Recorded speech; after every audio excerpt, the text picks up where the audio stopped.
Well, now let me introduce you about the Vickers harness test. This is the specimen, and basically the surface of the specimen, we usually tends to make it as smooth as possible, generally by some kind of abrasive, very fine abrasive paper or polisher to polish this. And you can see here there's a lot of very small um, indentation marks over there. And so first thing, this is the Vickers harness tester, and we put it here. We put it here, and there are two, as you can see here, that this is the indenter. This is the microscope over here, this one. And first of all, we use a microscope to observe the surface and to focus uh, focus on the surface and to find a place that we would like to indent. Okay, then we can see the indentation related mark from this hole. Oops, it's not easy to see. Okay, you can see here that you can see there are some marks over there. And so we can see here that there's a this dial, and we later on we will use this to measure the diagonal length by changing, I mean, to rotate this knob to find the diagonal length, the two diagonal lengths, because the indentation mark is some kind of like a rectangle. Okay, so first let's find a place. So we can, as we can see here, that where it is. Oh, okay, something like this, and we may use this to rotate the surface and to find the clearest micrograph, and then to focus it. Okay, so rotate this while we focus it. And so you can see here that if you rotate counterclockwise, it's downward, something like the Rockwell harness tester. And if you rotate clockwise, and it'll go upward.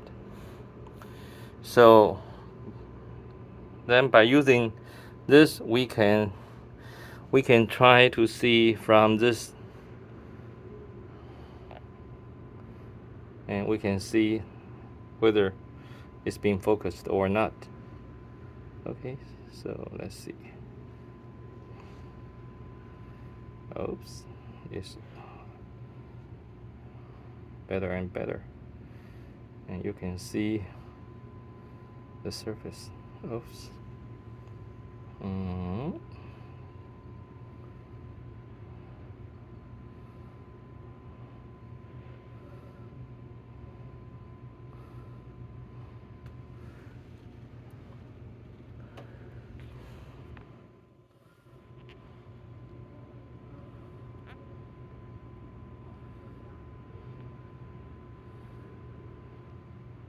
It's not easy to focus by my cell phone camera.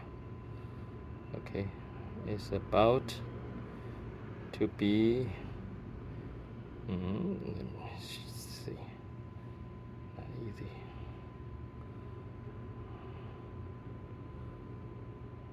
Okay, approximately. Okay, from my naked eye, I think this is the best, the clearest for now. And then let's move the surface to find a place without any indentation mark between or among the indentation place we would like to do the indentation. Okay, I think here is quite well. Okay, so we're going to use this area to do it. And then you can see here that you can see here that there are two lines closer and farther between these two lines, and this is when I rotate this knob, and you will see that the dial, the number will change. So if we move closer, and you can see here that the number, the value is smaller. And if we move this way, and we can see here is farther and farther. Okay, and the unit is in micrometer. Okay, so if we rotate this way, and then you will see that is narrower and narrower between these two lines. Okay, and then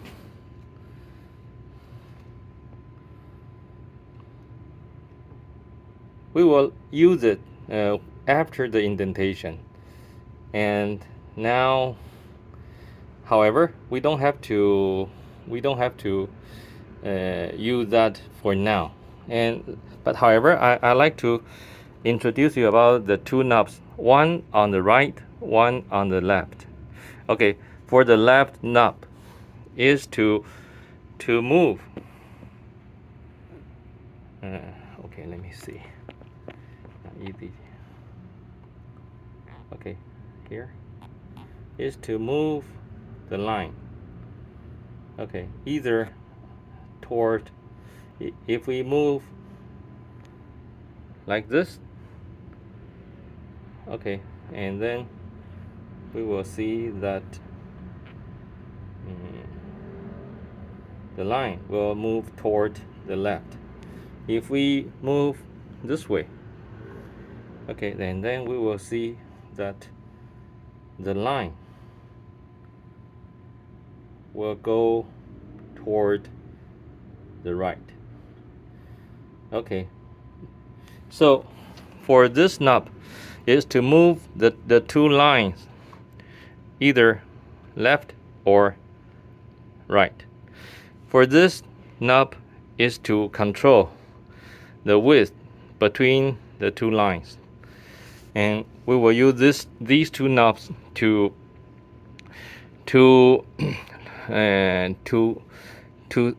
get the width of the diagonal, the two diagonal lengths. Okay, later on. So, but however, for now, before the indentation, all we have to do is to find a very clear surface image, and then we may start.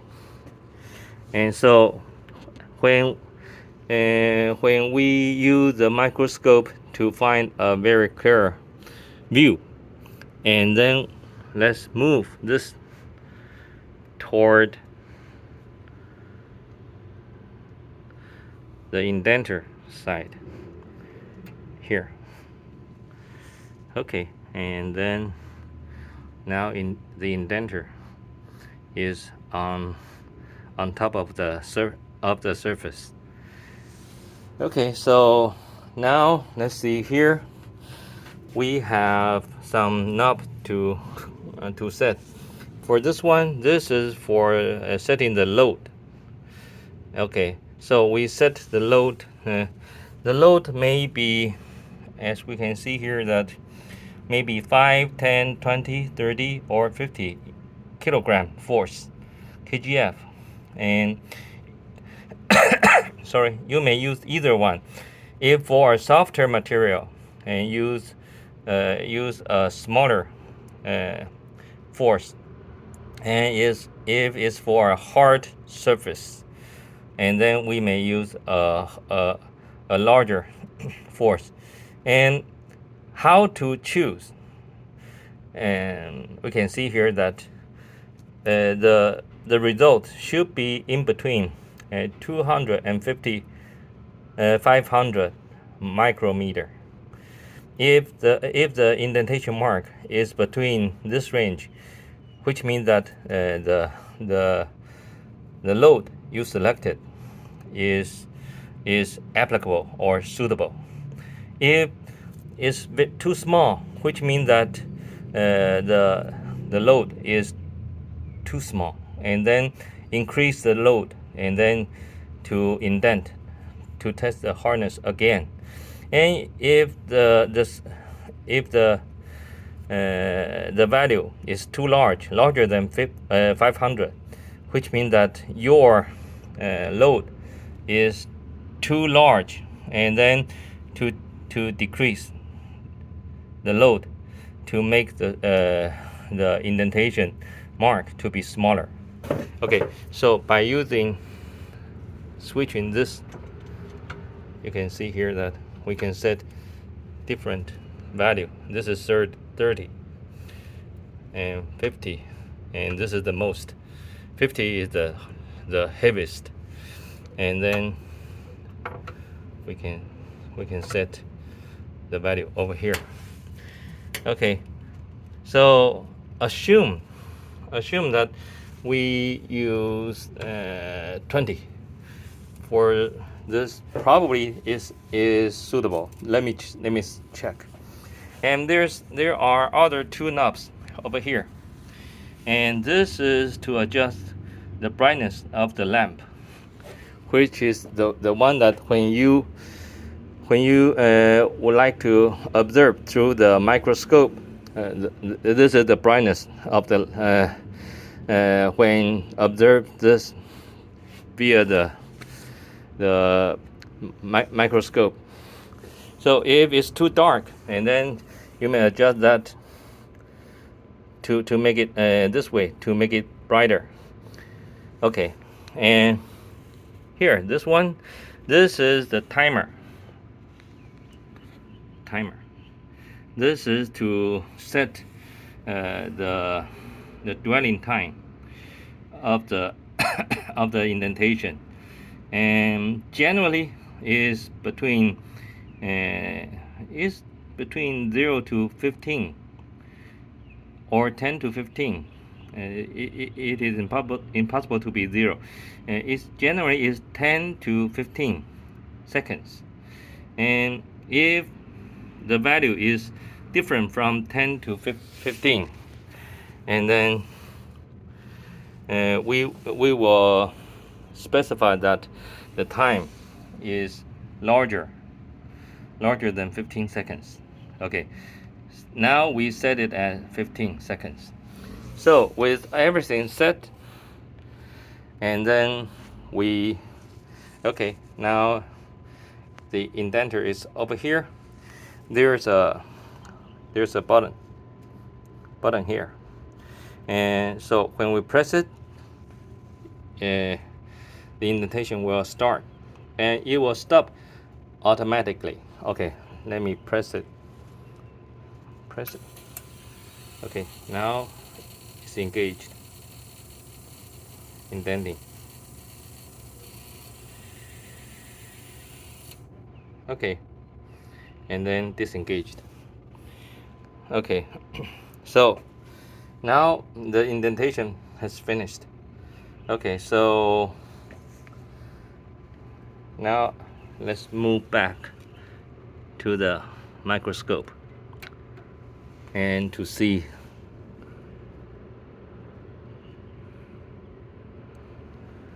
from here. Oh, okay, over here. It's not clear enough, so let's move a little bit to make it clearer. Now I'm rotating this one. Okay, wait a minute. Let me use my naked eye to make it clear.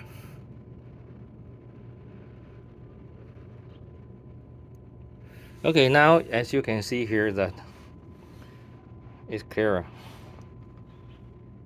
right? And now first step is to make the two lines to be coincide each other, to align as one line. Okay, that is the first step, and to use this to make the two lines to move closer and closer and closer, and then to overlap each other first. And second, use the right hand, use this knob to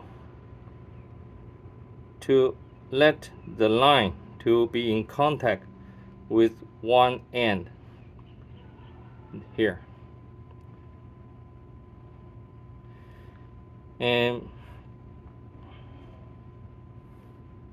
okay, so approximately over here, and then record this value 99975. Okay, so write it down, 99975.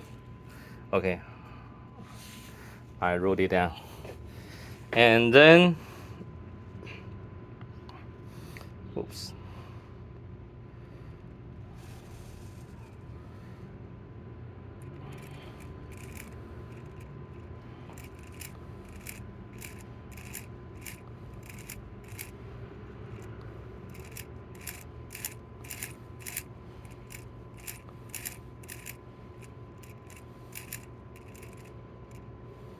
okay, to move by the right thumb, right knob.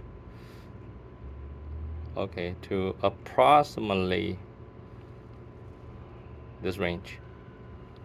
Okay, and then let's see, is 296. So it's 294. Oh, sorry, 294. 00294. Okay, so this is one diagonal. So, and then let's rotate to measure the other diagonal. How to do it to make it rotate around 90 degree. So let's see here, it's approximately 90 degree. Okay, and then it's not a line. We may use this to move the two lines. For this one, the two diagonal is almost of the same length. As you can see here, that if the length is not the same, you have to measure two times, and then to take average of the two lines, two diagonals. And for now, it's approximately the same. So let's just calculate for one time, and that's quite enough. So it's 294, and since it's from 99975, which is around minus 25, so we have to minus 25. So it's 294 plus 25 is around 319. So 0.319. This is the diagonal. And then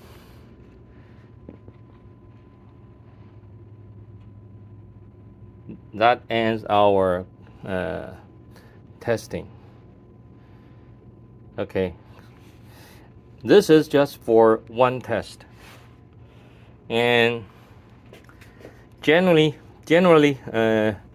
one indentation has some kind of more or less some error in between. So basically it's better to have around 3 to 5 indentation and then take average of those 5 and then to get an average hardness value of the surface.